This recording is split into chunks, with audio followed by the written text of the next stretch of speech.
Okay, 5, 4, 3. I'd like to welcome everybody back to the Big Daddy Show. Next to me are one living legend and one current legend in my mind. Gentlemen that have been in this business for a long time. I'd like to introduce the fans of Comcast and CTV and professional wrestling on the Big Daddy Show, Flying Fred Curry and Jason Knight. Gentlemen, thank you very much for being on the Big Daddy Show. I greatly appreciate your time. We're up here at the House of Pain Dojo in Waterbury, Connecticut. I'll be giving you all the information later on, emails, phone numbers, for anyone that's interested in coming to the House of Pain. In my mind, on the cutting edge of professional wrestling schools here in the Northeast. And I want to start off by letting the fans out there know a little bit about both of you gentlemen. I know all about you guys. I know that you've been at ECW and WCW. You've been in the business 17 years. And I know that Flying Fred Curry is a legend. I go back, 20 years to watching your stuff and your drop kicks and your local Connecticut family and wrestling legends and your son, who we'll see later, third generation in the business. Wild Bull Curry, and yourself, Flying Fred, and now Fred Jr., who I happened to rock it, if you will. I happened to catch at one of his early matches, and he looked tremendous. The kid's a great athlete. He looks like he's in good shape. He's got the instant pretty boy look, so who knows where he can go. Well, he was a 4-year letterman with Ohio State. Ohio State? So he started 4 years. He was a face-off committee for Ohio State. They played all the top teams in the country. So he's a quality guy. So he has a background in athletics. He's not some fly-by-night kid. He's all Big Ten, all Big Ten. All Big Ten. Ohio State, that's a big school out there. And coming from your loins, if you will, I want to see a kid's show. I want to keep it clean. I know there's women in the audience. We have a live audience here. But coming from, I'm going to say it again, coming from your loins, I guess you got to say, growing up in the business, he's got a bright future ahead of him in the world of professional wrestling. Well, I'll tell you, being a third generation is very good. Because when I came to the business, I went down to Texas with my dad, who was a big star. But I was a hotbed back then. Texas, one of the territories. What year was that? Oh, that was in 1965. I went down there with them, and I got in the ring. I was breaking in like these guys here. And I got in the ring with my dad, and I got to work with the top wrestlers around the world. In the country, Chris Von Erich. You're talking about legendary wrestlers. Legendary wrestlers. And you can't get that with them. Very, very good. You got to do real good. And you get good quick. Before I get on to Jason Knight, I've got a couple quick questions for you, then we'll turn to Jason, who will give us a more up-to-date version of what's going on. Can you compare the business, if you will? I don't want to sound like Dusty Rhodes, because I'm not dribbling here or anything like that, although I'm planning on dribbling later with a couple of Coors Lights. But like I said, it's a clean show. There's kids out there who want to keep it PG-13. We want to talk about my business.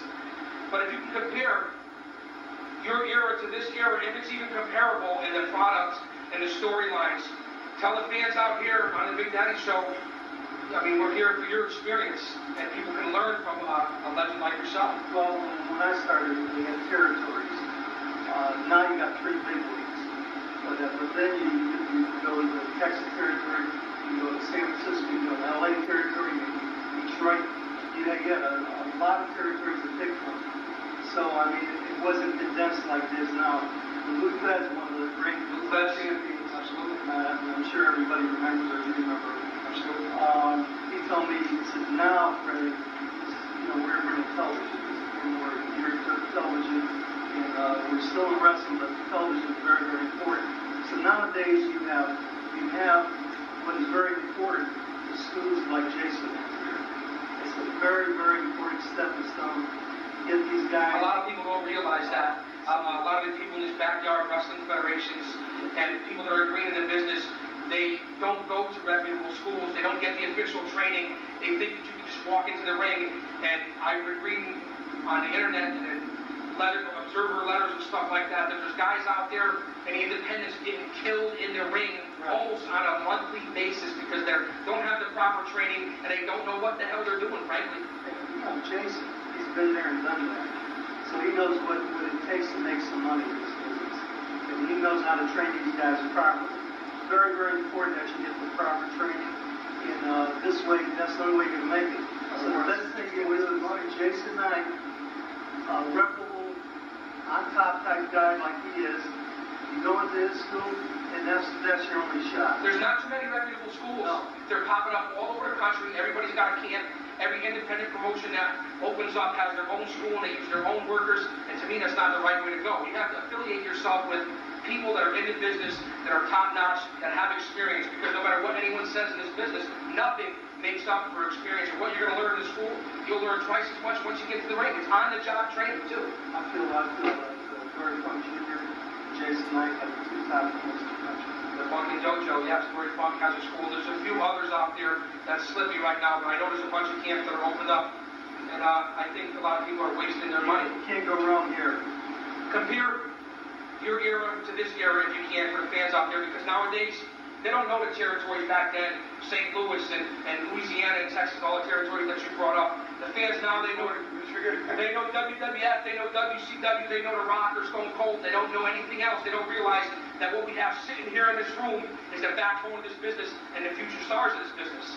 Yeah, you know, the big thing about this, now you get with the WWF or WCW, ECW, you got national exposure. You're on television national. 6 nights a week professional wrestling is on. Now, back then, when you had the territories, it was only located, like if you were in Texas, it only went to the Texas territory.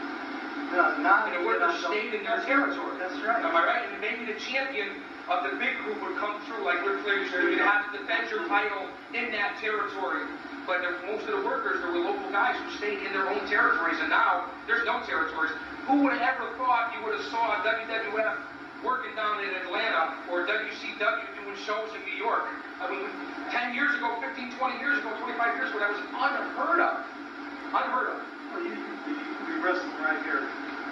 Say if you went into the WWF, you'd be a big star in Japan, because your television goes to Japan. Like I said, it's really important is getting to learn the fundamentals, getting in with someone like Jason Knight, knowing how to wrestle, knowing what is right and what is wrong. That is the only way once you get that television exposure, you can't be wrong. You got to be right.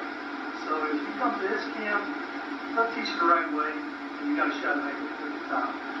Well, Fred, Mr. Curry, I feel uncomfortable calling you Fred. Mr. Curry, I greatly appreciate your time. And if you have anything to add in during our conversation, certainly feel free. My show is your show. And thank you. I greatly appreciate it. Living legend right here in Connecticut, Flying Fred Curry. And you're going to see more from the Curry family and the independents. And I dare say, the big time. And I'd like to introduce